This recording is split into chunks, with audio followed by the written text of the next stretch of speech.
Bonjour à tous. Alors ça fait un moment que j'ai pas fait de vidéo, un long moment que j'en ai pas fait, mais me voilà de retour et donc je vais vous parler de lecture. Je vais un petit peu élargir mon horizon de mes chroniques en parlant aussi maintenant de mes lectures romanesques, d'essais, enfin voilà. Donc je vais vous parler de mes toutes dernières lectures. Il y a deux bandes dessinées et deux romans. On va pas traîner plus et on va commencer maintenant. Alors je vais commencer par La guerre du whisky d'Elmore Leonard.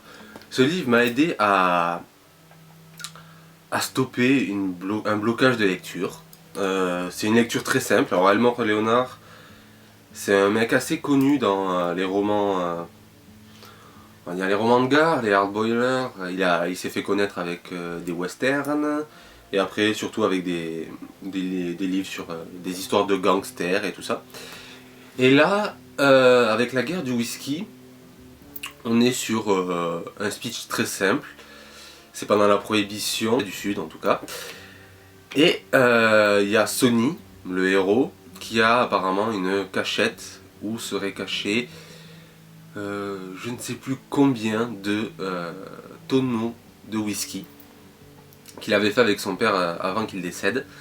Et il y a un vieux pote à lui de l'armée qui se pointe et qui est devenu donc agent de la prohibition, qui en fait est crapuleux, il en a rien à foutre d'arrêter les trafics d'alcool, mais il veut surtout les tonneaux pour pouvoir les revendre et se faire énormément d'argent, parce que Sonny et son père ont la réputation de faire un des meilleurs whisky. Et bien sûr, voilà, ça va être le conflit entre les deux hommes, et aussi les autres distilleries du coin. Donc c'est une lecture très sympa, c'est rapide, ça se lit très très facilement, il y a plus ou moins toujours de l'action.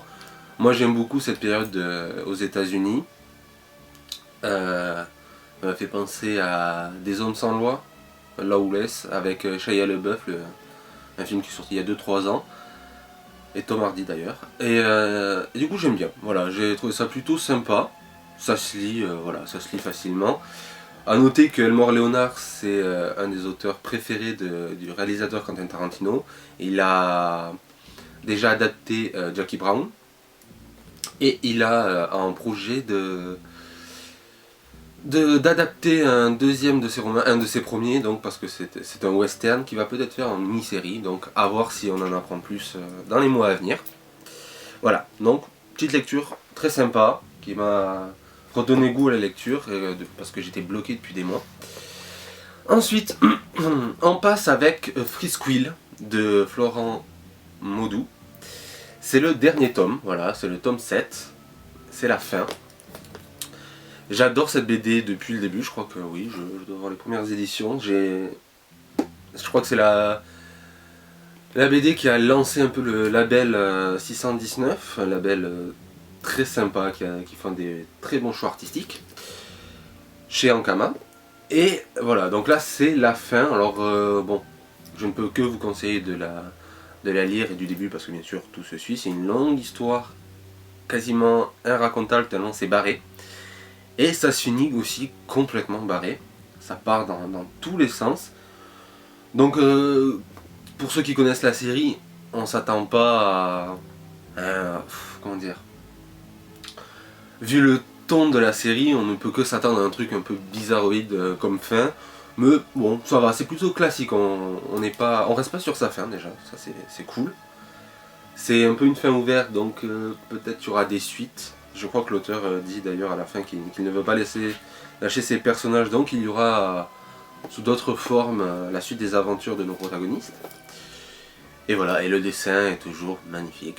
Je suis très très fan de ce dessinateur qui écrit d'ailleurs, qui a tout fait.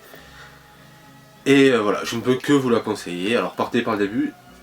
Si je devais raconter un peu le speech quand même, parce que pour ceux qui ne connaîtraient pas, Frisquill c'est une école à la base, une université. Frisquill, c'est juste le titre, c'est pas le nom de l'université.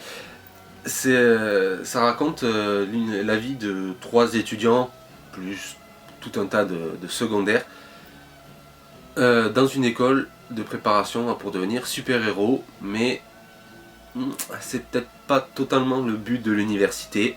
vous verrez, vous me direz. Livre que je viens de finir hier soir, Dans les forêts de Sibérie de Sylvain Tesson. Alors c'est Tête de Litote qui m'a donné envie de lire ce livre dans une de ses dernières vidéos. J'adore les romans de voyage, je suis vraiment fan de ce genre. Et donc là c'est une sorte de journal, jour par jour, de Sylvain Tesson qui est resté dans les forêts de Sibérie, dans le Baïkal. Je sais pas trop comment ça se prononce, mais enfin bref. Et qui vit dans une cabane, retranché pendant 6 mois. Enfin retranché. Moi je pensais qu'il resterait beaucoup plus solitaire que ça, mais il va assez souvent avoir des rencontres, aller voir des gens qui sont à quelques dizaines de kilomètres. Bon voilà, moi je pensais qu'il resterait plus dans le côté solitaire, mais bon, sinon ça va, c'est assez intéressant, c'est plutôt bien écrit. Il y a de très belles idées sur la vie en général, sur la société, sur les bienfaits de l'ermitage. Et moi j'ai beaucoup apprécié, voilà. Peut-être quelques longueurs de temps en temps, un peu répétitif, mais bon c'est au jour par jour, il nous dit ce qu'il fait, donc... Mais il digresse beaucoup et très intéressant. D'ailleurs, la cabane donne envie, je trouve, sur l'ouverture, c'est la vraie cabane qu'il a pris en photo. Donc voilà, c'est aux éditions Folio, un petit livre. C'est un petit livre qui se lit facilement aussi. Je conseille. Et le dernier livre que j'ai lu, que j'ai fini ce matin juste avant de faire la vidéo, c'est Sons of Anarchy numéro 1 aux éditions Ankama et encore une fois Label 619. Dessiné par, alors écrit par Christopher Golden et dessiné par Damian Cucero, je ne sais pas, désolé pour la prononciation. Et donc là c'est une sorte de spin-off version BD de la série des bikers, Sons of Anarchy. Alors bon, c'est une petite aventure voilà, qui n'a pas de conséquences sur l'histoire de la série parce que ça se passe en plein milieu. Alors j'ai pas fini la série, ça a été un peu trop dans la surenchère pour moi tout le temps. J'ai un peu lâché, mais je crois que ça se passe, on va dire, entre la saison 3, 4 ou 5.